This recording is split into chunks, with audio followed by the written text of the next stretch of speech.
Il y a quelques mois de ça, j'étais complètement dépressif. Aujourd'hui, je fais entre 4 000 et 5 000 € par mois avec mon business. Euh, sur les 30 derniers jours, concrètement, pour être totalement transparent avec toi, j'ai fait 4 700, je sais pas si ça se voit. Alors, tu vois le gros truc rouge au-dessus, c'est juste parce qu'il faut que j'envoie ma carte d'identité à Stripe, mais je pense que tu vois. Bref, je pense que t'as compris. Euh, En fait, je me suis lancé dans le business. En fait, c'est une idée qui a commencé à mûrir il y a un petit moment. Je savais que je voulais pas avoir un job normal à partir du moment où j'ai eu un job. En fait, je me rappelle très bien de quand est-ce que c'est arrivé dans ma tête pour la première fois. C'est quand j'ai commencé à détester mon job. Mon tout premier job, je me rappelle, c'était l'été 2021.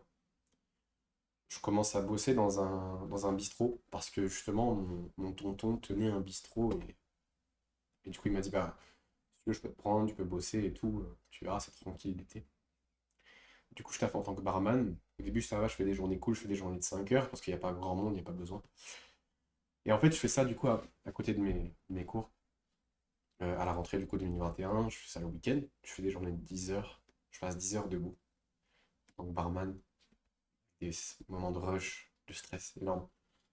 Et c'est là où je me dis, bon, c'est pas du tout tenable pour moi. Et bon, ce taf me fait chier, faut que je trouve un autre taf après. Tu vois. Bref, l'année passe, au final, je continue avec ce taf-là et je rentre en BTS. Euh, au au début, j'ai pas un taf, mais l'été justement où je passais de cette année-là, de année un peu bordélique, où finalement je rentre dans un BTS. Bah, je trouve un taf l'été, je taffe à McDo et en vrai ça va, il y a une bonne ambiance, c'est comme si le taf était ingrat et je me dis putain c'est vrai que c'est chiant aussi ce taf-là, donc bah, tu vois, je me dis bon peut-être que c'est ce genre de taf aussi qui est pas fait pour moi, je sais pas, je kiffe pas trop ce que je fais un peu. Mais après j'aime bien faire de l'argent, tu vois, je faisais ça, ça me faisait de l'argent, donc j'étais content. Moi pendant mes 2 années de BTS, du coup je taffe aussi, je taffe à Lidl pendant 6 mois, 8 mois, non, presque 10 mois même. En 9 mois je taffe à Lidl. Je fais ça l'été 2023, à temps plein, et sinon je fais ça à côté des cours le week-end, je fais des journées de merde, tu sais, en tant que caissier, Parce que j'étais beaucoup caissier et je faisais de la mise en rayon, et c'est là où vraiment cette idée commençait à mûrir, en fait, de faut que je lance un business, je peux pas avoir de taf, c'est de la merde. Surtout qu'en parallèle, du coup, pendant mon BDS, je faisais des stages dans la banque, parce que j'étais dans un BTS banque. Et tu sais, je me suis dit, bah vas-y, ça dans la banque, ça va être stylé, ça va être tranquille et tout, je vais être assis dans un bureau, je vais prendre des clients, ça va être cool. Bah, en fait, c'était un peu le même problème, c'est-à-dire que oui, c'est vrai que du coup, le cadre était bien meilleur, mais c'était un cadre beaucoup plus malsain. Ça me brisait de l'intérieur.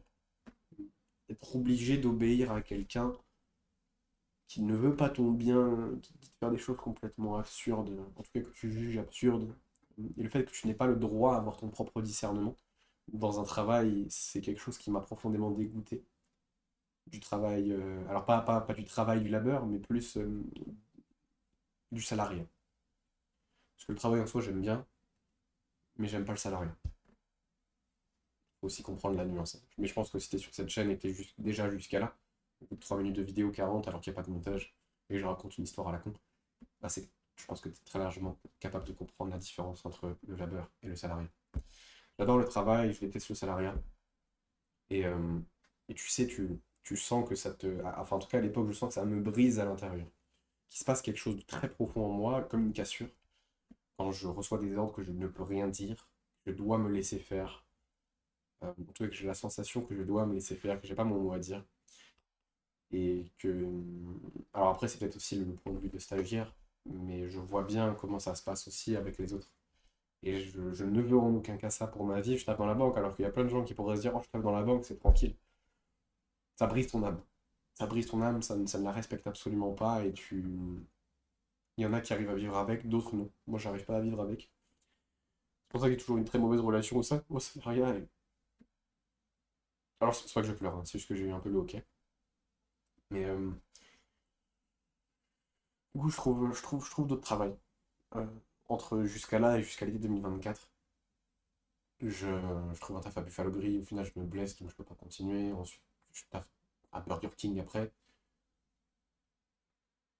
Alors, pourquoi j'ai pas continué avec Lidl? Bah, simplement parce que je n'en pouvais plus d'être brisé constamment et de ne pas avoir la sensation qu'on me respecte, de ne pas avoir la reconnaissance que j'ai la sensation de mériter, de ne pas pouvoir faire ce que je veux, de ne pas pouvoir être souverain vraiment de ma vie. Donc, janvier 2024 ou février 2024, je décide de mettre fin au contrat avec Lidl. Je démissionne le jour même. Je sais que c'est pas correct, mais je sais que c'est trop pour moi. Et au final, quelques mois après, je retrouve un travail parce que j'ai besoin d'argent. Ça fait peur. Je me blesse le bras, donc je peux pas continuer. Cet été-là, cet été 2024, du coup, je commence à me lancer dans l'entrepreneuriat et ça faisait déjà quelques mois que ça mûrissait dans ma tête. Je faisais déjà quelques vidéos un petit peu sur YouTube, je postais à droite à gauche. Je sais que je voulais créer un mouvement, je voulais créer une chaîne où je transmettais des choses et tout. Et du coup, j'avais déjà fait quelques vidéos, mais j'étais pas constant. Et, euh, et en fait, c'est à la fin de mon BTS, quand j'obtiens mon diplôme. Enfin, en tout cas, non, même pas quand j'obtiens mon diplôme, quand je finis mes examens. À ce moment-là, je commençais à poster une vidéo par jour sur YouTube. Et c'est là où en fait j'ai envie de m'engager au maximum. Mais c'est pas sur cette chaîne-là, c'est sur une autre. Peut-être que d'ailleurs tu as pu tomber dessus un jour. Je fais pas beaucoup de vues, mais peut-être que parfois tu as pu tomber sur une de mes miniatures. Et en fait, je commence à me lancer, je commence à prendre ça au sérieux. Vraiment au sérieux, je me dis, c'est quoi, vas-y, je poste une vidéo par jour pendant un an s'il faut et on voit ce que ça donne. Et j'étais ok avec le fait que ça prenne du temps. Parce qu'aussi, je voulais absolument éviter de retourner dans le salariat. Et bon, au bout d'un moment, t'as pas le choix, tu vois, parce que je voulais déménager de chez mes parents, donc il fallait que je prenne un appart, et du coup, il fallait que j'ai un travail. Au final, je finis par trouver un travail dans la banque. À ce moment-là, on est en octobre 2024, donc l'été a passé, j'ai posté une vidéo. À ce moment-là, je poste une vidéo par jour sur YouTube. Je fais pas de vente, c'est un peu de la merde. Putain, mais... Enfin, c'est pas que c'est de la merde, mais j'étais content des progrès, mais j'avais toujours pas fait d'argent et ça me frustrait. En septembre 2024, du coup, juste avant que je trouve mon appart. Enfin, en fait, non, même pas, même pas, en fait. Je trouve pas mon appart parce que je veux déménager.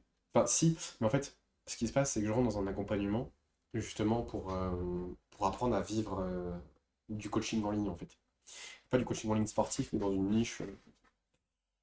Et du coup, je claque tout l'oseille qui me reste dedans. Et c'était pas énorme à l'époque, hein. Mais pour moi, à l'époque, c'était énorme. Et, euh, et du coup, je me dis, merde, putain, là, faut que je me bouge.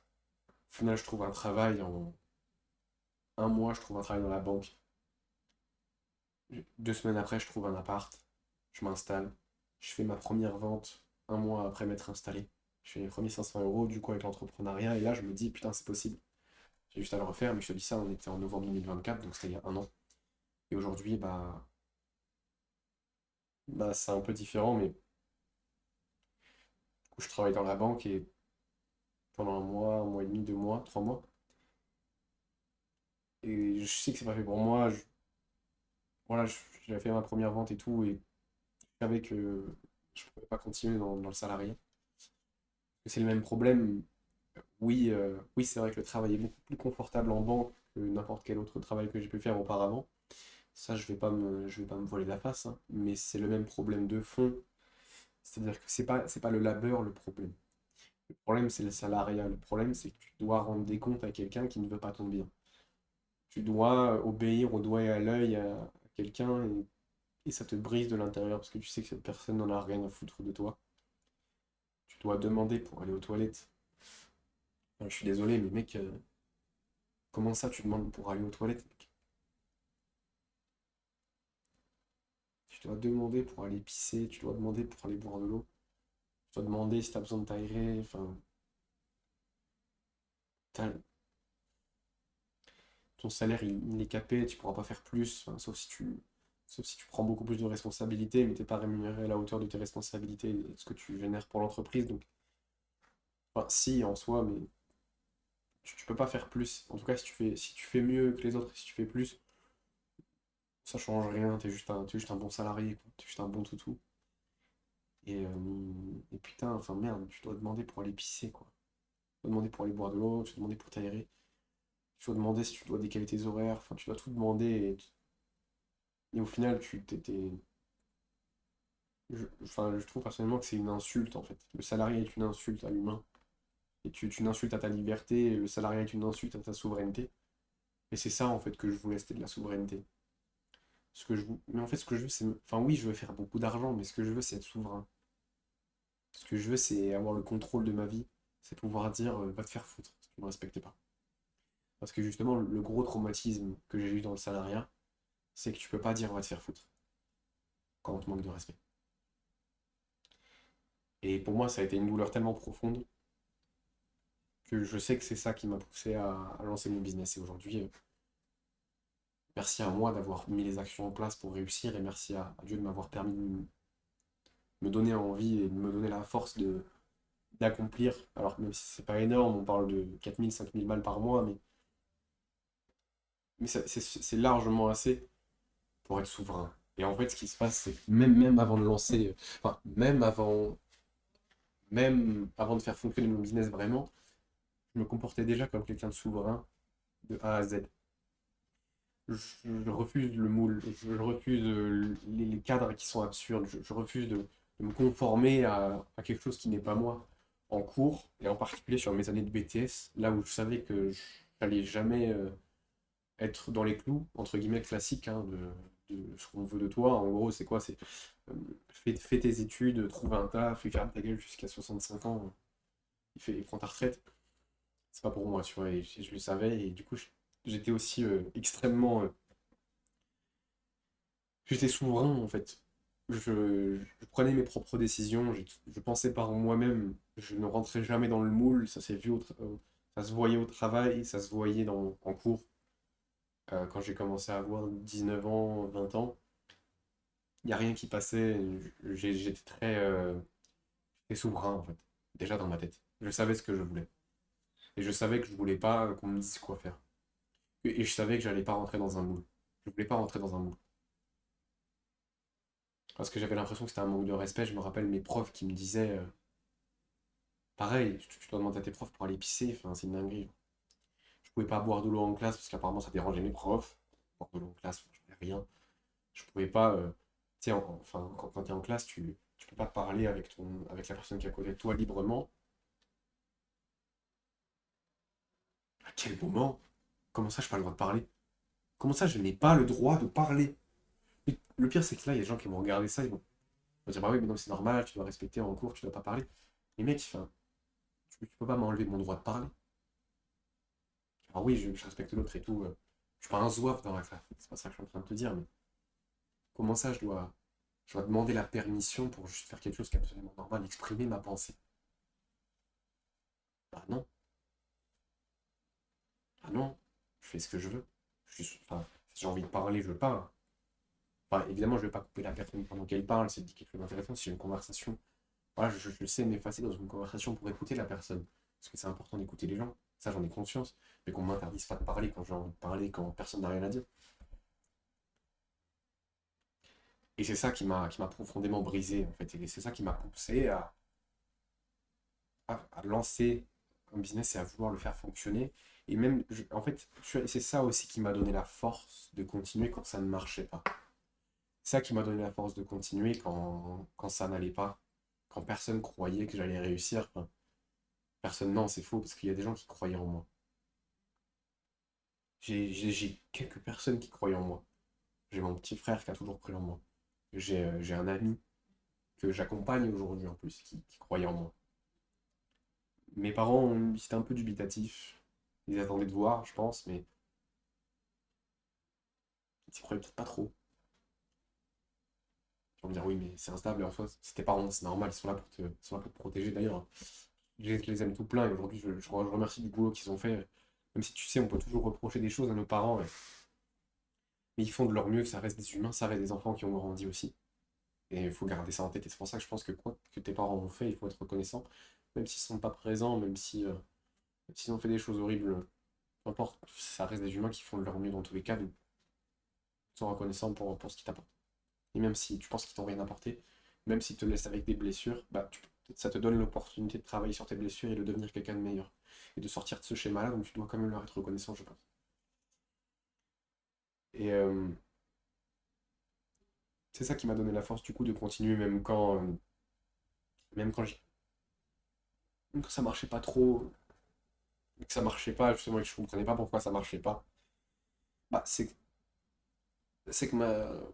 le salariat pour moi c'est tellement intolérable et tellement douloureux que je ne me suis pas laissé le choix, je n'avais pas le choix, en fait je n'ai pas le choix.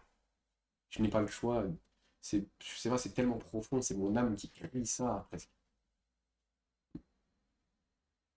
J'y pensais tous les jours, mec, tous les jours, mais je sais pas si je te rends compte ce qu'il fait de penser à un truc tous les jours. Et je pense que c'est ça aussi qui a fait que je me suis pas laissé le choix de réussir, c'est que, comme je t'ai dit, c'était tellement douloureux, j'y pensais tout le temps. Et aujourd'hui, c'était dans cette situation, bah, tu sais, en vrai, au-delà du fait que je vende un accompagnement, en fait, ça me touche profondément que j'accompagne des gens qui, du coup, vivent la même chose, enfin, qui ont les mêmes motivations, en fait, qui veulent être souverains et pouvoir leur donner l'opportunité aussi de vivre de ça, comme je le fais actuellement, en fait. Parce que je sais que j'ai énormément de valeur à transmettre et je sais que je peux aider n'importe qui le veut vraiment et qui, du coup, le mérite, en fait, à prendre sa liberté. Reprendre sa souveraineté et à juste pas se laisser faire. Juste pas se laisser faire. Et aujourd'hui, bah, je fais entre 4 000 et 5 000 par mois et c'est plus que ce dont j'ai besoin. Mais je sais que je veux quand même aller chercher plus et ça, c'est pour d'autres raisons, tu vois. Je sais que je veux beaucoup plus et je sais pas où est-ce que je m'arrêterai. Je pense qu'aussi j'ai quelque chose en moi très profond, peut-être un manque que je ne comprends pas encore, que je n'arrive pas encore à combler. Et je sais que je serai là actuellement, je sais que je vais toujours vouloir aller chercher plus. Je dis pas que je serai insatisfait, mais je voudrais toujours plus. La preuve, là, je veux beaucoup plus. Quand je me suis lancé, je me disais, putain, déjà, si je fais 500 euros par mois, je pourrais vivre misérablement, mais au moins je serais tranquille. Avec mon business, tu vois. C'est ce que je me disais, mais au moins je serais tranquille. Je serais libre. Je vivrais misérablement. Mais c'est ça, voilà. C'est que je préfère être misérable. Et quand je te dis misérable, c'est être complètement fauché. Presque être SDF, qu'être dans le salariat. Je sais que tu vas peut-être pas forcément le comprendre ou le croire, mais je voulais tellement m'en sortir à ce point-là. À ce point-là que j'étais presque prêt à. Bah, en fait, j'étais prêt à vivre misérablement, à rater des repas, parce que j'ai pas assez d'argent, plutôt qu'être dans le salariat. Et pour être franc avec toi, et là c'est très deep, hein, 18 minutes de vidéo, je vais partager quelque chose que j'ai partagé avec personne. Papa, maman, si vous êtes sur la vidéo, le mieux c'est peut-être que vous écoutez pas, parce que je sais que vous regardez. Il y a des jours où, par manque de moyens, je ne mangeais pas. À partir du moment où je suis arrivé dans mon appartement à Rennes, et surtout sur l'année 2025 en fait, parce que j'avais des revenus très instables, j'avais pas toujours un travail, parce que je ne voulais pas, c'était très traumatisant pour moi, et en fait le traumatisme du travail était beaucoup plus fort que le fait de ne pas manger en soi pendant 1 ou 2 jours. Donc parfois ça m'arrivait de ne pas manger pendant quelques jours parce que j'avais pas d'argent, et, et j'étais obligé de vivre sur des réserves. Et, et en fait le truc c'est que j'ai fait des choses qui sont pas correctes, et je m'en veux énormément d'en être arrivé là.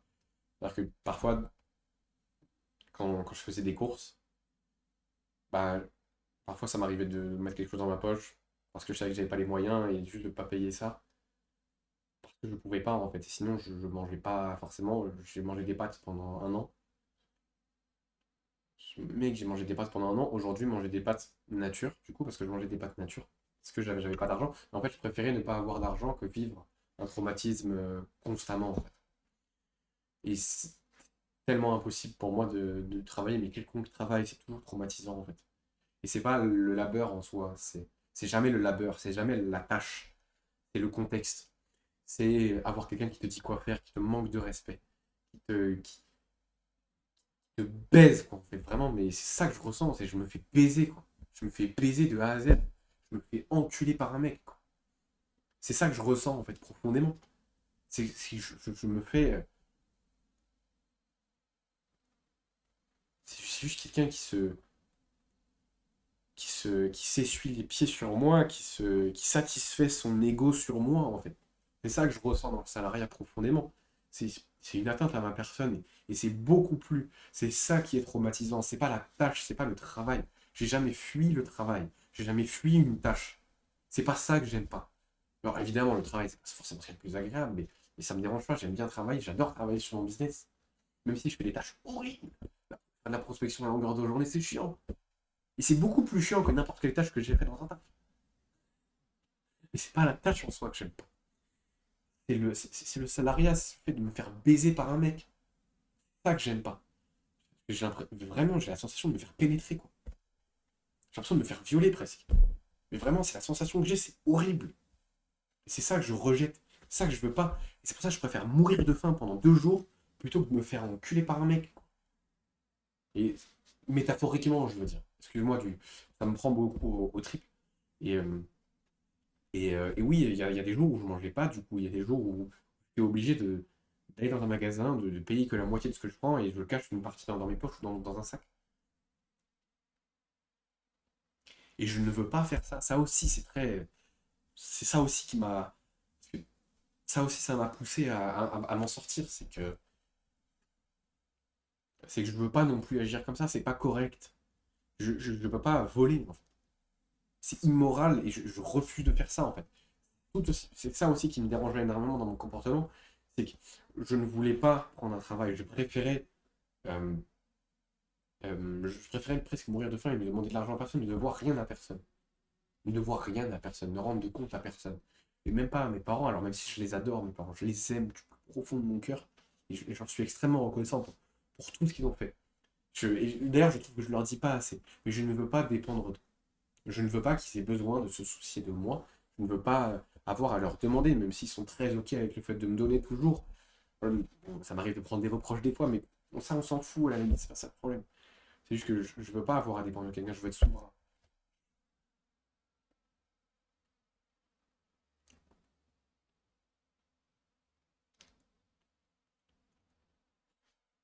Bref. Voilà. Voilà en gros pourquoi j'ai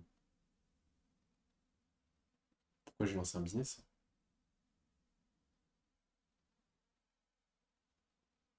Et c'était il n'y a pas encore si longtemps que ça que j'avais la dalle. Physiquement, je veux dire. Vraiment faim, quoi. Je pouvais pas manger. Ça, c'est un truc, j'en ai parlé à personne. Je sais pas pourquoi j'en parle sur YouTube, en fait.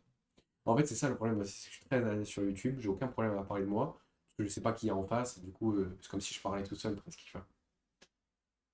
Et en vrai, c'est une dinguerie, je me rends compte de ce que je raconte en vrai. Mais c'était il y a pas si longtemps que ça, c'était genre au mois de juillet, je me rappelle. J'avais laissé de côté mon business, du coup, je faisais plus d'argent avec, j'avais pas de taf, j'étais dans mon appart, et mes parents qui m'ont donné un peu d'argent du coup pour vivre, mais, euh, mais je manquais.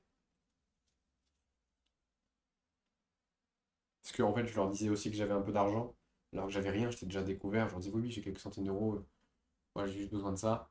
Au final, ça me payait juste le loyer, en fait. Je payais que le loyer, l'électricité et la bouffe, je faisais avec mon découvert, quoi. Et c'est ça, c'est aussi pour ça, je pense, que j'avais autant la dalle quand j'ai repris le business, en septembre. Et c'est pour ça que du coup, j'ai fait marcher très vite mon business.